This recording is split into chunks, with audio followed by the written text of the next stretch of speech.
Good morning. This is Izzy Silvester, village agent in West Somerset, talking to you on a Monday morning with another Talking Cafe. I have with me our very special guest. It's Carolyn Smith, who's been keeping all the Community Council of Somerset team. So that's all those agents right across Somerset who are working very, very hard to support everybody. Carolyn's been doing a great job at supporting our mental health and general well-being. So thank you so much, Carolyn. I think we'd all be feeling a lot worse had we not got you there. So the sort of things Carolyn's been doing is some exercises with us in our sessions we've been having every week. And on these Talking Cafes, Carolyn has begun to go through some basic mental health first aid tools. So can I just begin, first of all, Carolyn, can you just, for anybody who hasn't met you before, what's your background? How did you come in to do this? Just very quickly for anybody who doesn't know you. Okay, so morning everybody, good to see you again, Izzy. So for those of you who haven't come across me before, my background is working in mental health services as a practitioner in Somerset actually. Probably about 17, 18 years ago, I moved across to Somerset working in the NHS. And around about 3 years ago, I decided to set up on my own. And so now I do a combination of mental health work, and I'm also a yoga teacher as well. So I like to combine some of the tools from yoga, which are really helpful for well-being, with knowledge from mental health. So that's a really brief synopsis of who I am, what I do. So last time we were talking about getting together in our heads. We were talking about we're calling it a virtual toolkit. So what to do? You could have written it down on a list, couldn't you? A quick go-to ideas, a toolkit of what we could do to cope with that anxious feeling that you could have first thing in the morning. We were talking about other situations when you could suddenly be feeling exhausted or anxious, or even need a little reviving in the middle of the day. Yeah. And I remember saying to you, Carolyn, said to you, my little toolkit's going to be a glitzy toolkit, and here's my little surprise for you. I have made a lovely little box, and I wondered what you thought about writing down and going through with me this morning the basic toolkit, a basic way of keeping myself on track on a daily basis. Inside here, I've got some little cards, and I wondered if you could tell me this morning what I should be writing on those cards.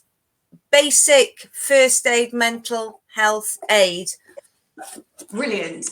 Well, I love your glitzy toolbox, first of all, Izzy. It's love. And I've actually got a little surprise for you, because I've got a glitzy toolbox as well. I don't know if you can see I'm part of it. I've actually put some things in, so I can show you some of those things in a few minutes. But let's come back to yours first of all. So the real key thing about a mental health toolkit, you might call it a hope box, for instance, or a recovery kit, whatever is most meaningful, a calm box even, it's got to be really personal. So the first stage of it is thinking about what are those things that really help you. So it might be something like, well, I'll show you some of the things I've got in my mind. Oh, I don't know if you can see. Here we go. So some bubble bath, for instance, because having a long hot bath can be really calming. What types of things do you find really helpful for yourself, Izzy? When you're having a really busy week and need to relax and calm down, what sort of things do you find helpful? Well, the big thing that came into my life in October last year was Logie the dog. So my big therapy every day is my dog therapist, Logie the dog, and I lie and stroke Logie. And I have to say that's one of my number one therapies now. At the moment in lockdown, it's really helpful because most of us are not able to touch people, and touch is really important, isn't it, for our well-being. So those hugs we might get from friends or family, you know, when we can't get those, actually stroking a dog, a cat, any animal at all, that can be really calming. So maybe, obviously, you can't put Yogi into your little box. So what you might like to do is do something like put a photograph of Yogi in, or you could make a little note to yourself on your card, you know, about spending time with your dog and stroking your dog. So it's something that reminds you, because you know, when we're feeling stressed, anxious, down, often the things that we know are helpful are the things that we least want to do. So the idea of these boxes is that it reminds us to do those things. It gives us that, you know, that little incentive to do those things that are really helpful for us. So what would you do then, Izzy? Would you put a picture in, or a little note, or it might even be something else that reminds you to spend that time with your dog? Go and spend 10 minutes or even longer sitting and, you know, stroking your dog. That's lovely.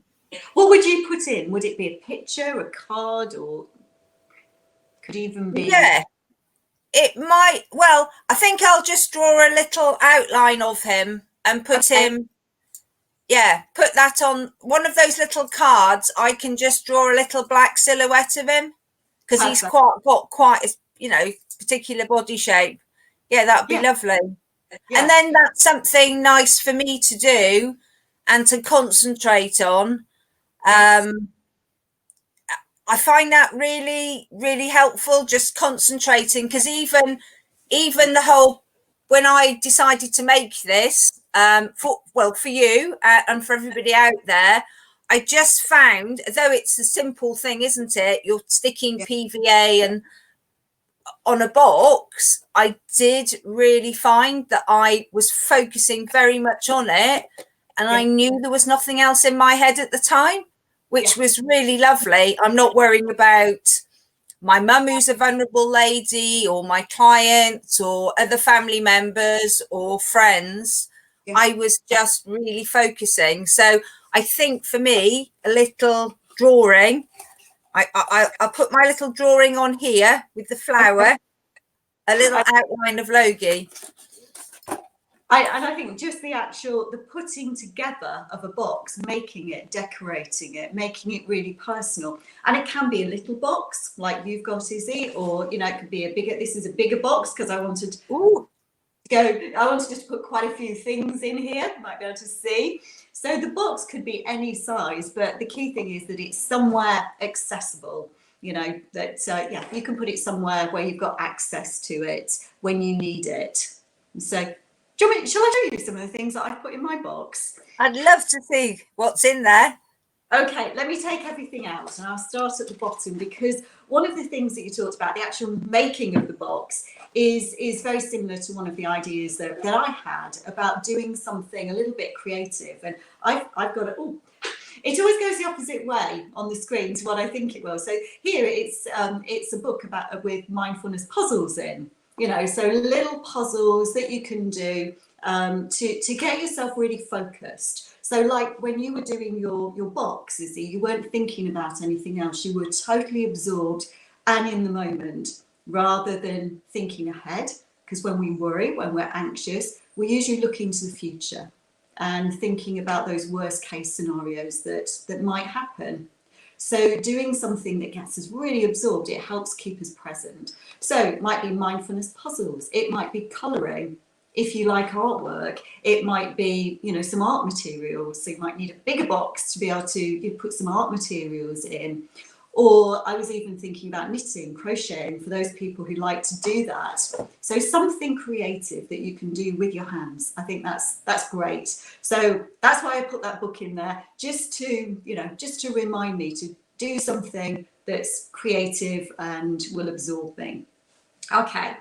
Now I've also put a Harry Potter book in because I'm a big Harry Potter fan. Okay. Pure escapism. And it's something that makes me feel good, and if I was having a really bad day and, was really tired, anxious, stressed, exhausted, then it may be that actually reading a book is not what I want to do, but it may be that actually watching the film. So it's a reminder to do something that takes me away temporarily from all of the things that I'm worrying about. So that's what that is. Another book, see, I've got lots of books. This is a little book of about peace. It's got little quotes in. So it may be, if there are some inspirational quotes that you have, most people come across inspirational quotes. There's lots on Google as well, on the internet. You may have books or heard them from other people. So one of the things with a small box in particular, you could actually write a few inspirational quotes to put them in on your card, to put them in the box. So that's another idea. Pictures.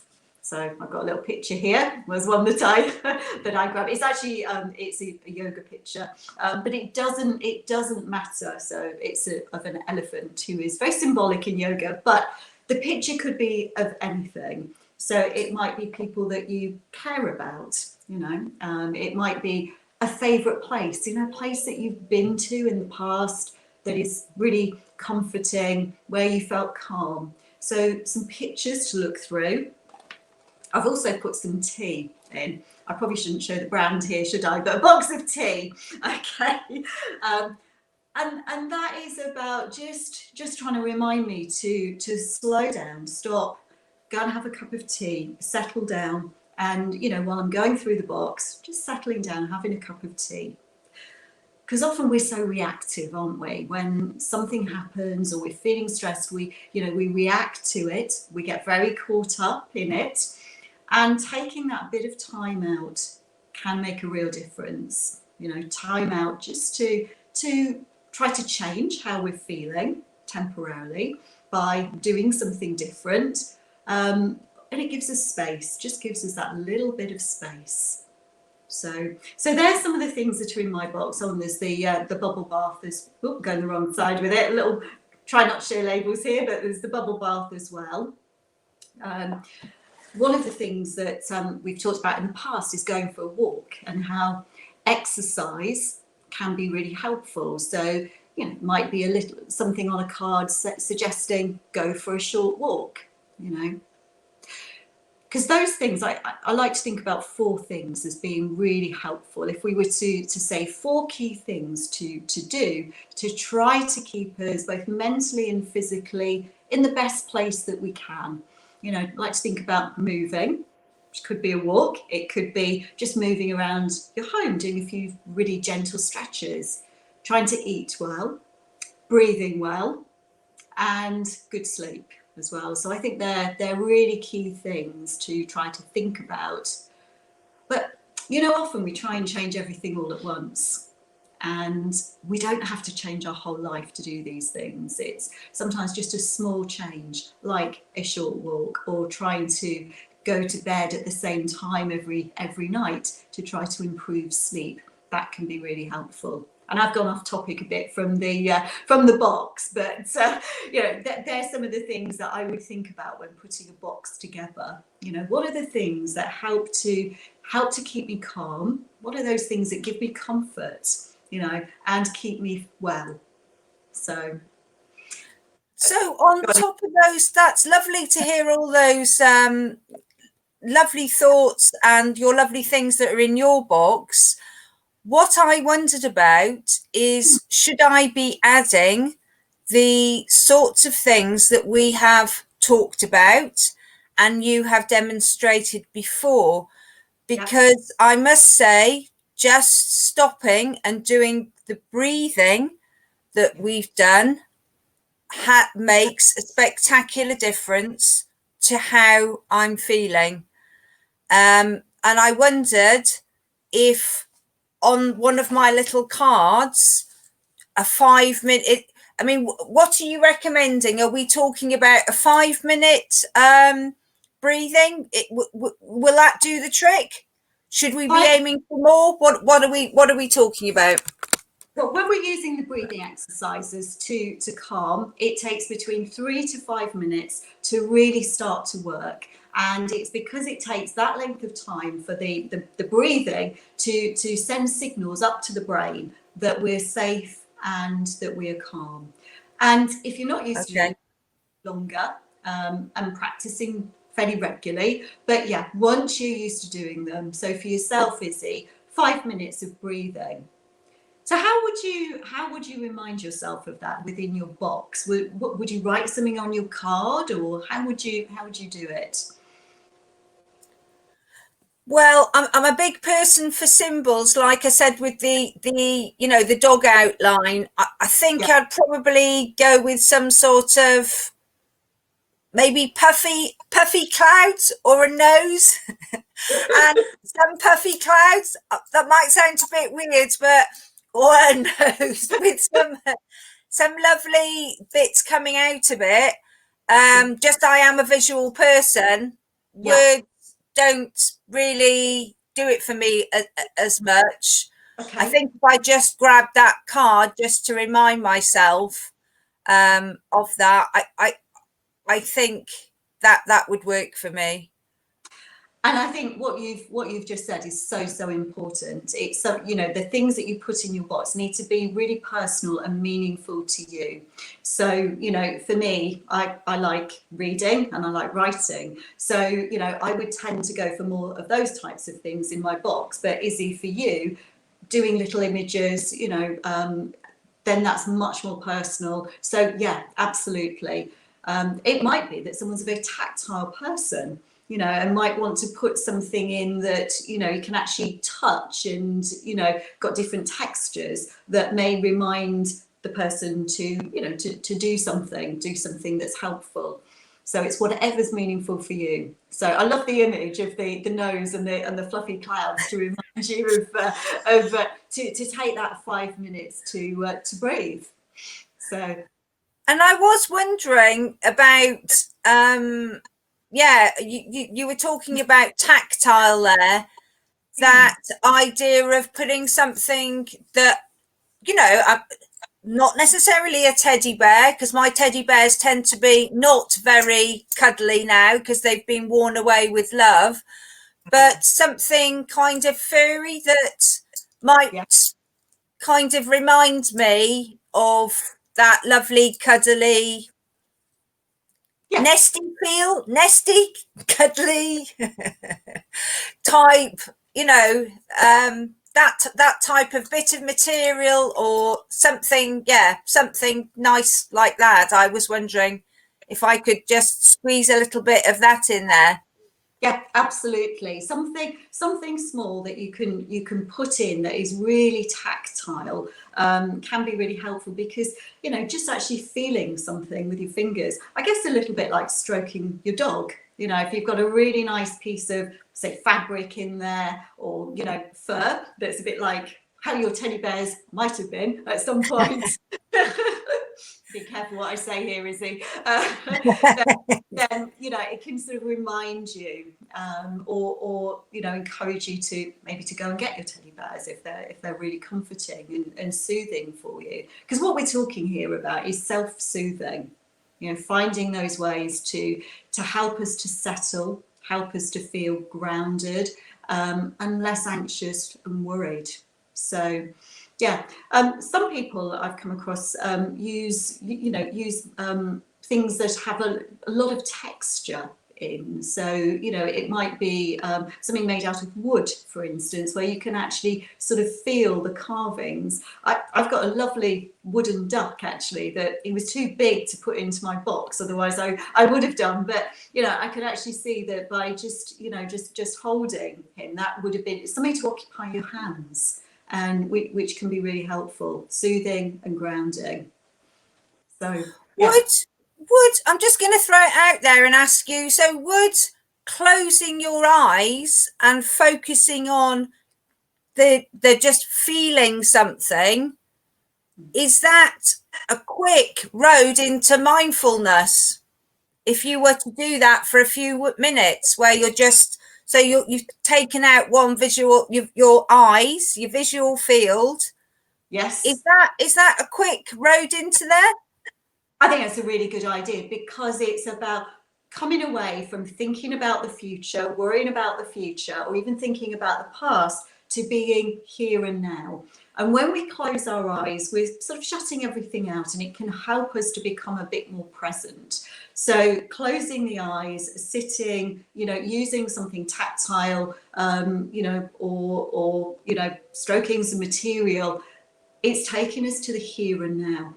And I think the key with that is to really notice, because often we might do something, we might try to pay real attention, to something. Imagine going for a walk, and you can have that walk, and you've been in your head the whole time, thinking about things. I'll give you a good example of this. At the beginning of, I think it was probably about March, April time last year, I suddenly noticed for the very first time that I could see Glastonbury Tor from my road.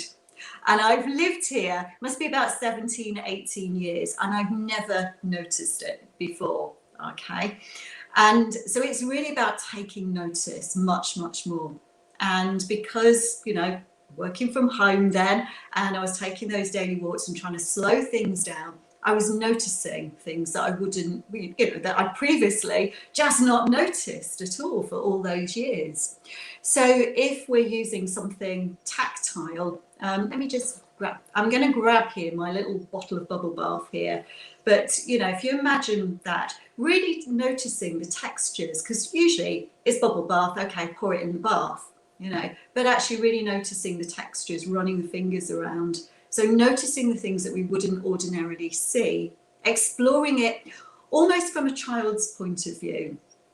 When children see things for the first time, we had a tiny bit of snow, didn't we, at the weekend? I don't know if everybody else did, in Somerset, but just a tiny, tiny bit.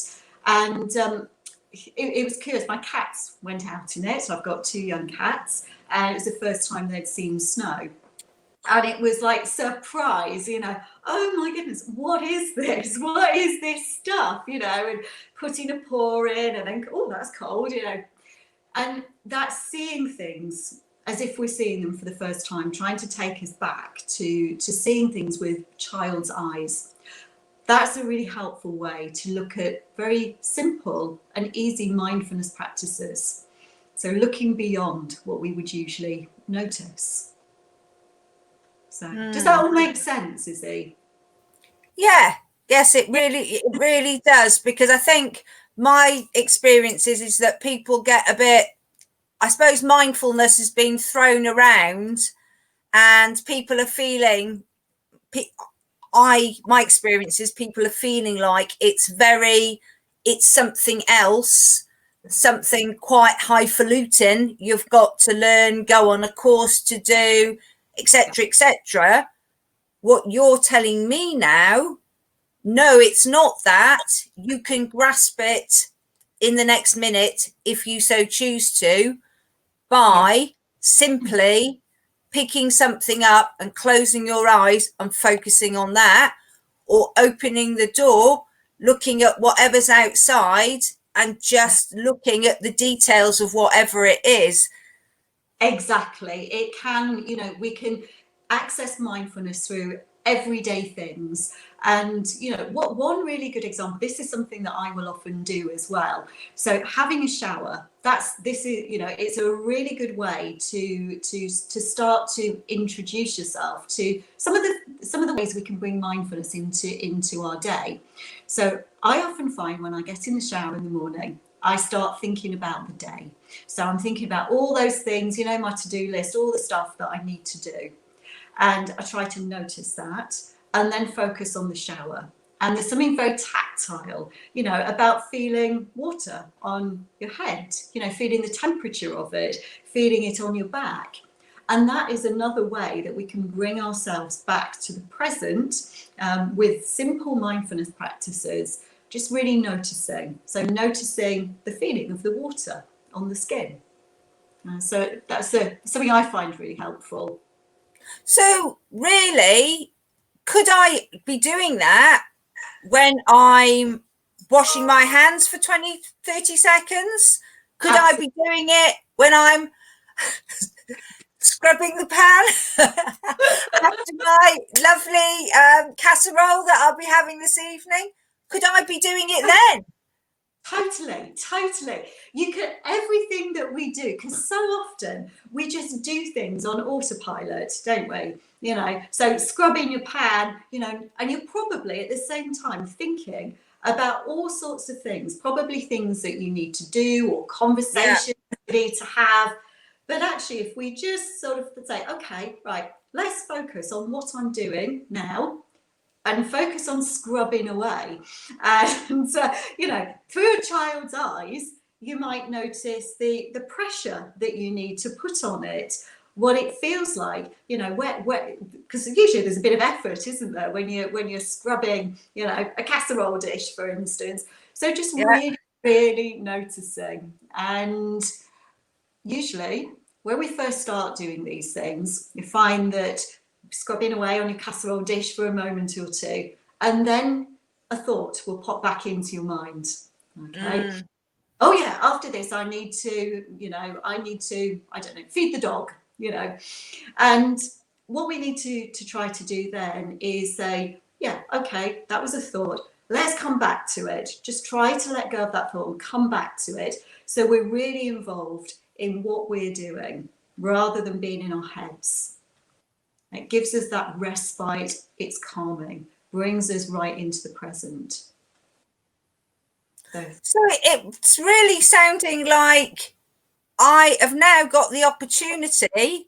I know we're talking about these special things in my toolbox, but I think you've just given me another very special thing, Carolyn, because I do have a range of incredibly boring domestic chores that I just need to do to maintain my well-being. Yes. The gift of what you're talking about, just focusing on what I'm doing, any of those grotty tasks that I don't like could now become something else and part of a way of maintaining my well-being. Absolutely. So thinking about trying to see them through a child's eyes and really noticing what it is that you're doing. You're probably, if you imagine going around the house and dusting, for instance, when we really notice, we might notice, I don't know, an ornament that we just take for granted, and that might have all sorts of associations where we got it from, or someone may have given it to us, so taking that notice, it can help us to be much more absorbed, in the moment, like you were when you were making your box, you were really absorbed in the process of making the box. The same with mindfulness while you're doing those really grotty tasks around the house, trying to see it through a child's eyes, trying to really focus. And it takes you into the moment, and you'll probably see things that, that you hadn't noticed. A bit like me seeing Glastonbury Tor from outside my house for the first time, So, yeah. So can we go just through now? So we've talked about your beautiful objects, beautiful and otherwise. I don't know whether your bubble bath is, well, could it be beautiful? It's beautiful to you, and that's the important thing, isn't it? Yeah. Your objects. In my list of first aid things I can do to help myself each day, we've talked about breathing, and you've talked about that particularly being in through the nose and out through the nose. Is that right? For 5 minutes? For 5 minutes, and trying to get the breath as low down as you can into the belly. So when we're anxious, stressed, we breathe high up. So breathing in and out through the nose and trying to get the breath as low down as you can. And not massive amounts of breath either. Gentle is good. So thinking about gentle breathing, pressing, encouraging it to come lower and lower. So yes, sorry, Izzy, I interrupted your flow then. And I'm making sure I'm going to get out for a walk every day. Yes. And I know we've talked about it before. I think we were talking also about people worrying about weight and things as well, and that could be a source of anxiety. We talked about how we're not worrying that it doesn't have to be a massive trek. It's just those little 10-minute walks or a 20-minute walk. Maybe once a day or maybe twice a day, but not worrying too much about how much of it there is. Is that right? That's absolutely right, because we can put so much pressure on ourselves. When we think, okay, I've got to walk for an hour today, that's a huge amount of pressure. So actually setting an intention for yourself to maybe go for 10 minutes. And if you were to do something like going out for 10 minutes or moving around your home, if it's harder to walk, to actually do some stretches, even just sitting, lifting the arms up and little twists, that can all be good too. So if you were to do something like that, 5 minutes of breathing through the nose, and maybe one of the grotty tasks that we all have to do every day, using a child's eyes to look at that, so we're more mindful, much more present. There's one other thing that I think would be really useful to add into a box, and that might be a phone number, or several phone numbers, because it can be really good to talk to somebody when we're having a bad time. So it might be a friend, it might be a family member, might be a village agent's number, it could be a health professional, but to remind ourselves that actually picking up the phone, reaching out can be really helpful, or even texting if phoning seems too much, sending a message, just making that contact with somebody else. So that's just the other thing that I would suggest thinking about popping in the box. So thank you so much.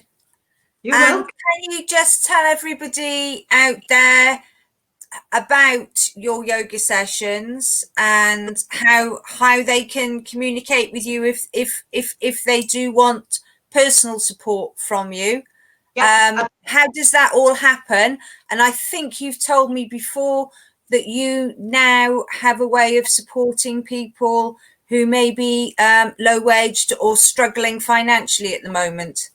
Absolutely. So what I've got is an online yoga community, and all the classes, excuse me, talking too much without a cup of tea, Izzy, this morning. So all the classes are on Zoom, but there are also recordings that people can access as well if they're joining this our community. And they're very different types of classes. Some are very, very gentle, where you don't need to be fit at all. You don't need to be able to touch your toes. It's an absolute myth. So there's some very gentle classes. There's some more energetic ones as well. And within the community, there's opportunities to come together. So we do a session on a Saturday morning. It's actually called Yoga Philosophy, and we do some yoga philosophy, but it's also, we try to link it to what's going on in our lives at the moment. And it's a really good opportunity for people to make that connection with a small group of people. And we've done other things, like we had a Zoom Christmas gathering, and we've done catch-ups on Zoom. And there's a Facebook group as well where people can connect. So at the moment, of course, it's really difficult for a lot of people to access that. So if anybody is interested and would like that support and to learn more about techniques that will help their physical and their mental health, please do get in touch. If you're struggling financially, then I can offer some free places. So just get in touch with me. I don't know, I know before we managed to put a link in of the website. I don't know whether we can do that, or it's there. Oh, is it? Yeah. There she is. Hannah's helping us, making sure everybody knows the link to you if people would need some help. So thank you so much for coming this morning. We are back, everybody, in 3 weeks, and we're going to have a very special guest with myself and Carolyn, who is a member of our team. He's a man. He's struggled with anxiety, and he's going to come on and talk about how Carolyn's techniques have helped him. So any blokes listening out there, this is not some woman thing that, you know, a bloke, it's not, it really is for blokes too. So please tune in to that session to hear how our lovely blokey bloke uses Carolyn's techniques to keep him well and getting him through the day. I think that's going to be a really, really good session.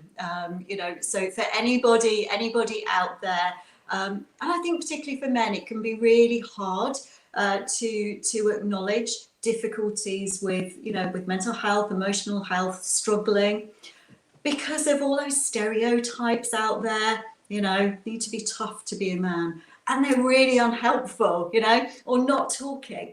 You know, the way that we're brought up and all those images that are out there in the media. So I think it's going to be, well, he's a really inspirational bloke. So I think it would be a really good one to tune into, and great that he's actually coming on here to talk. So, yeah. So thank you to Carolyn. Thank you to Hannah, as ever, who does a fantastic job with us, making sure we're bringing these sessions live to you in Somerset. So let's look forward to that session with Carolyn Smith and Mark Shields in February. Thank you all. Have a good day. Bye. Bye.